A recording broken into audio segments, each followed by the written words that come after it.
आज की हमारी बातचीत खेचरी मुद्रा के प्राचीन योगिक प्रथा पर है, जो मस्तिष्क के एक दिव्य अमृत के रहस्य को आधुनिक विज्ञान से जोड़ती है। ये बहुत ही फैसिनेटिंग सब्जेक्ट है और जो मटेरियल हमें मिला है उसकी बुनियाद भी काफी मजबूत है।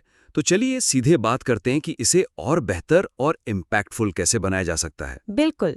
जो पहला पॉइंट मुझे सबसे ज्यादा खटका वो था इसका ओवरऑल एंगल। ये जो प्राचीन गुप्त ज्ञान और सीक्रेट बटन वाली फ्रेमिंग है, ये हुक तो करती है, पर कहीं ना कहीं ये साइंस और मिस्टिसिज्म के बीच का बैलेंस थोड़ा बिगाड़ देती है। इंटरेस्टिंग। तो आप कह रही हैं कि ये एंशिएंट सीक्रेट वाले एंगल पर कुछ ज्यादा ही झुक रहा है। पर क्या आपको नहीं लगता कि वही सीक्रेट वाला एलिमेंट ही है जो ऑडियंस को शुरू में खींचता है? अगर हम उसे पूरी तरह हटा दें तो क्या ये बस एक और वेलनेस टेक्निक बनकर नहीं रह जाएगी? नहीं, मेरा मतलब हटाने से नहीं है, बिल्कुल नहीं। मेरा मतलब है बैलेंस करने से। अभी ऐसा लगता है कि साइंस को, मिस्टिसिज्म को सनसनीखेज तरीके से प्रूव करने के लिए यूज किया जा रहा है। अच्छा, जैसे वो डीएमटी का जिक्र है, एके द स्पिरिट मॉलिक्यूल। देखिए, ये एक बहुत ही पॉपुलर थ्योरी है, पर है तो स्पेक्युलेटिव ही, है ना? हाँ। इसे एक फैक्ट की तरह पेश करने से पीस की ओवरऑल क्रेडिबिलिटी थोड़ी कम हो जाती है। जो लोग सब्जेक्ट को जानते हैं वो शायद इसे तुरंत डिसमिस कर दें। आई सी योर पॉइंट। तो आप कह रही हैं कि हम मिस्ट्री को बनाए रखें पर उसे अनप्रूवन थ्योरीज पर बेस ना करें। तो ठीक है, कमजोरी ये है कि ये सेंसेशनल साइंस पर ज्यादा निर्भर करता है। तो फिर सुझाव क्या है? हम इस एंगल को और सोफेस्टिकेटेड कैसे बना सकते हैं? मेरा सुझाव ये है कि हम फ्रेमिंग को गुप्त बटन से बदलकर कुछ ऐसा करें जैसे शरीर की भूली हुई बायोकेमिस्ट्री को फिर से जगाना। वाह! ये सुनने में ज्यादा ग्राउंडेड और पावरफुल लगता है। It's not about a magic trick, right? It's about mastering your own body. That's a powerful shift. Reawakening और फॉरगॉटन बायोकेमिस्ट्री। मुझे ये आइडिया पसंद आया। ये आज के वेलनेस मूवमेंट, बायोहैकिंग और सेल्फ रेगुलेशन जैसी चीजों से भी जुड़ता है। तो डीएमटी पर अनुमान लगाने के बजाय एग्जैक्टली हम उन चीजों पर फोकस कर सकते हैं जो साइंटिफिकली प्रूवन है। हाँ, बिल्कुल। जैसे पिट्यूटरी और पीनियल ग्रंथियों के जो ज्ञात फंक्शंस हैं, जैसे sleep cycle, hormonal balance, stress response, इन पर बात करें और फिर समझाएं कि कैसे खेचरी या नभ मुद्रा जैसी प्रैक्टिसेस इन प्रोसेसेस को कॉन्शियसली, मतलब सचेत रूप से प्रभावित करने का एक तरीका हो सकती हैं। ये ऑडियंस को एक सॉलिड ग्राउंड देता है। राइट। और इसी से जुड़ा एक और आइडिया है, वो इंटरनल फार्मेसी का मेटाफर। वो बहुत पावरफुल है। हम समझा सकते हैं कि कैसे ध्यान और ये मुद्राएं बॉडी को ट्रिगर करती हैं अपने खुद के पावरफुल न्यूरोकेमिकल्स बनाने के लिए। वो अमृत असल में कोई बाहर से आने वाली चीज नहीं, बल्कि हमारे अंदर ही बनने वाला एंडोर्फिन्स, सीरोटोनिन और डोपामाइन का एक यूनिक कॉकटेल हो सकता है। बिल्कुल। इससे अमृत का कॉन्सेप्ट एक पर्सनल और एम्पावरिंग एक्सपीरियंस बन जाता है, सिर्फ एक रहस्यमयी कहानी नहीं। प्रिसाइसली। इस तरह आप रहस्य को खोए बिना क्रेडिबिलिटी को बढ़ाते हैं। आप दर्शकों को ये महसूस कराते हैं कि ये कोई जादू नहीं, बल्कि एक गहरा विज्ञान है जिसे वे खुद अनुभव कर सकते हैं। ये बैलेंस ही इस कहानी को सच में यादगार बना देगा। और हाँ, बैलेंस की बात हो ही रही है तो मुझे लगता है कि स्ट्रक्चर में भी एक इम्बैलेंस है। हाँ, जो हमें हमारे दूसरे पॉइंट पर लाता है। जिस तरह से एक्सट्रीम प्रैक्टिस और सिंपल प्रैक्टिस को प्रेजेंट किया गया है, उसमें एक बड़ा डिस्कनेक्ट है। बिल्कुल, मैं उसी पर आ रही थी। ये जो जीभ के नीचे के फ्रेन्यूलम को काटने का डिटेल्ड, ग्राफिक और ईमानदारी से कहूँ तो थोड़ा डरावना डिस्क्रिप्शन है, वो बहुत ज़्यादा स्क्रीन टाइम लेता है, वो इतना ड्रामा बिल्ड करता है। एग्जैक्टली। ऐसा लगता है जैसे 10 मिनट के लिए कोई हॉरर मूवी देख रहे हो और फिर एंड में आकर कोई कहे, वैसे आप बस लाइट भी जला सकते थे। सही कहा। जब नभु मुद्रा का सिंपल सॉल्यूशन बताया जाता है तो वो इतना अचानक और अधूरा सा लगता है कि ऑडियंस कंफ्यूज हो सकती है कि मतलब पॉइंट मुझे डराना था या कुछ सिखाना। सही बात है।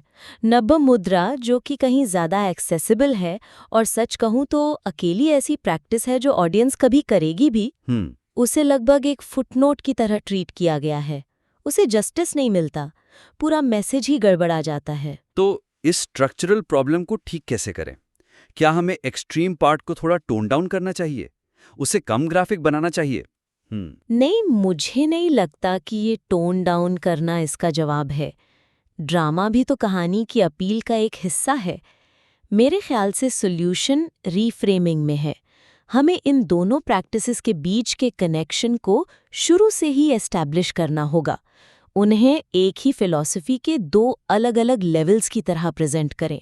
ओके, तो आप सजेस्ट कर रही हैं कि हम नभ मुद्रा के आइडिया को पूरी कहानी में मतलब शुरू से ही बुन दें, पर कैसे? फॉर एग्जाम्पल, आप शुरू में ही स्टेज सेट कर सकती हैं। कुछ ऐसा कहिए, इस प्राचीन तकनीक को अनलॉक करने के दो रास्ते हैं। एक एक्सट्रीम, जो हिमालय के सिद्ध योगियों के लिए है, और दूसरा सिंपल और गहरा, जो हम सबके लिए है। आज हम दोनों की गहराई को समझेंगे। I love that. इससे ऑडियंस मेंटली प्रिपेयर हो जाती है। उन्हें पता होता है कि पहला पार्ट चाहे कितना भी एक्सट्रीम क्यों ना हो, उनके लिए भी इसमें कुछ प्रैक्टिकल है। ये एक्सपेक्टेशन को परफेक्टली सेट करता है, एक जर्नी वाली फील आती है। अच्छा, एक और तरीका ये हो सकता है कि छेदन विधि का वर्णन करने के तुरंत बाद एक ब्रिज स्टेटमेंट ऐड करें, कुछ ऐसा। लेकिन इस आंतरिक शक्ति तक पहुंचने के लिए शरीर को इस तरह बदलने की जरूरत नहीं है। ऋषियों ने एक अहिंसक, ज्यादा सूक्ष्म मार्ग भी दिया जो उसी साइंटिफिक प्रिंसिपल पर काम करता है। इससे नभ मुद्रा की एंट्री नेचुरल और पावरफुल लगती है, एक बाद में जोड़े गए विचार जैसी नहीं। बिल्कुल। और एक कदम आगे जाकर हम नभ मुद्रा को सिर्फ एक एनर्जी सेविंग टेक्निक के तौर पर नहीं, बल्कि खेचरी के गेटवे या पहले कदम के रूप में पोजीशन कर सकते हैं। हम समझा सकते हैं कि ये सिंपल प्रैक्टिस धीरे धीरे उन्हीं न्यूरोलॉजिकल पाथवेज को स्टिमुलेट करती है जिन्हें खेचरी मुद्रा पूरी तरह से एक्टिवेट करती है। यस, ये ऑडियंस को एक क्लियर प्रोग्रेशन देता है। अब ये कोई रैंडम टेक्निक नहीं है, बल्कि एक बड़े गोल का पहला अचीवेबल स्टेप है। राइट। इससे वो सिंपल प्रैक्टिस भी ज्यादा महत्वपूर्ण और उद्देश्यपूर्ण महसूस होती है। इस तरह स्ट्रक्चर कहीं ज्यादा कोहेसिव हो जाएगा और मैसेज क्रिस्टल क्लियर रहेगा। सही है।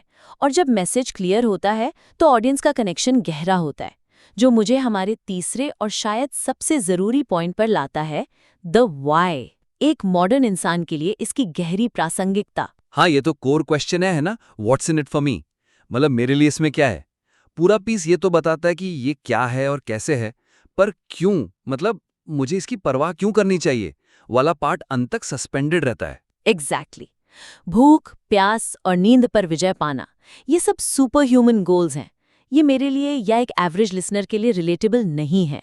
और नभ मुद्रा के जो प्रैक्टिकल फायदे बताए गए हैं, जैसे विचारों का कम होना, एकाग्रता बढ़ना, वो अमृत के उस ग्रैंड प्रॉमिस से डिस्कनेक्टेड लगते हैं। ऐसा लगता है जैसे बड़ा वादा और प्रैक्टिकल फायदा दोनों दो अलग-अलग प्लैनेट्स पर हैं। तो कमजोरी ये है कि क्यों को कहानी में ठीक से बुना नहीं गया है, उसे अंत के लिए बचा लिया गया है और वहां भी कनेक्शन कमजोर है।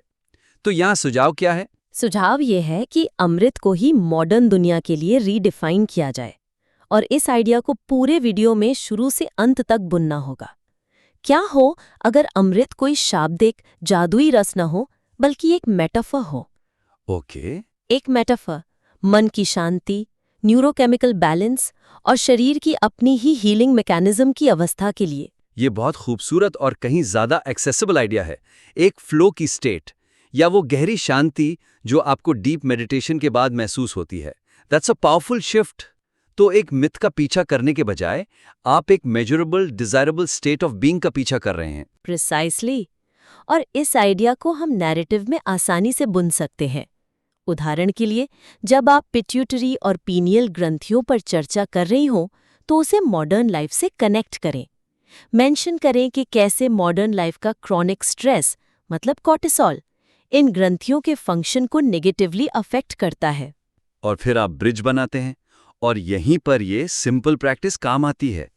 जीभ को तालू पर रखने जैसा simple act parasympathetic nervous system को एक्टिवेट कर सकता है, जो बेसिकली बॉडी का नेचुरल चिल बटन है। बिल्कुल। वो रिलैक्सेशन रिस्पॉन्स, वो लगातार फाइट या फ्लाइट मोड से छुटकारा, वही है मॉडर्न अमृत। वो स्ट्रेस से आज़ादी है। अब ये एक ऐसा फायदा है जो हर कोई चाहता है। एग्जैक्टली। एक और एग्जाम्पल अमृत का स्वाद वाले हिस्से से है। उसे सिर्फ एक शाब्दिक स्वाद के तौर पर डिस्क्राइब करने के बजाय एक एक्सपीरियंस के तौर पर डिस्क्राइब करें। आप कह सकती हैं, इसका स्वाद शहद जैसा मीठा हो सकता है, या ये बिना किसी बाहरी कारण के गहरी शांति, मेंटल क्लैरिटी और आनंद की भावना के रूप में भी महसूस हो सकता है। ये वो अनुभव है जो नम मुद्रा हम सभी के लिए सुलभ बनाती है। ये अमृत को मिस्टिकल दुनिया से निकालकर हमारी डेली लाइफ का हिस्सा बना देता है। और इससे मुझे कस्तूरी मृग वाली एनालॉजी याद आती है। वो एक खूबसूरत मेटाफर है, पर वो बिल्कुल एंड में आता है। वो कंक्लूजन में पंच तो करता है, पर क्या हो अगर वो शुरू से ही सेंट्रल थीम होता? That's a great point. उस एनालॉजी को पीस के फाउंडेशन बनाना चाहिए। शुरू में ही ये स्थापित कर दें कि ये पूरी जर्नी बाहरी उत्तेजनाओं में खुशी खोजने के बजाय अपने अंदर संतुष्टि के सोर्स को ढूंढने के बारे में है, कि हम सबके अंदर ये अमृत है, बस हमें पता नहीं कि कहाँ देखना है। ये थीम पीस को एक फिलॉसफिकल गहराई देगी जो आखिर तक ऑडियंस के साथ रहेगी। तो क्यों वो सेंट्रल धागा बन जाता है जो हर चीज को जोड़ता है? साइंस, प्रैक्टिसेस और फाइनल पे ऑफ। इससे पूरी कहानी कहीं ज्यादा मीनिंगफुल और जरूरी बन जाती है। बिल्कुल। तो अगर हम आज की बातचीत को समराइज करें तो 3 मेन टेकअवेज हैं। पहला, एंशिएंट सीक्रेट के एंगल को रिफाइन करना, रहस्य को बनाए रखते हुए सेंसेशनलिज्म से बचकर इसे बॉडीज फॉरगॉटन बायोकेमिस्ट्री के आइडिया पर ग्राउंड करना। दूसरा, स्ट्रक्चर को रियलाइन करना, एक्सट्रीम और सिंपल प्रैक्टिसेस को शुरू से ही एक ही जर्नी के 2 रास्तों की तरह प्रेजेंट करना, ताकि नभमुद्रा एक बाद में जोड़ा गया विचार न लगे, बल्कि एक पावरफुल एक्सेसिबल टूल के रूप में सामने आए। को कहानी के दिल में रखना, अमृत को मॉडर्न लाइफ के लिए रीडिफाइन करना, एक आंतरिक संतुलन और शांति की अवस्था के रूप में, और इस थीम को शुरू से अंत तक नैरेटिव में बुनना, ताकि ऑडियंस को हर कदम पर पता हो कि इसमें मेरे लिए क्या है। ये मटेरियल पहले से ही बहुत पावरफुल और वेल रिसर्च्ड है। इसमें स्टोरी टेलिंग की कमाल की पोटेंशियल है।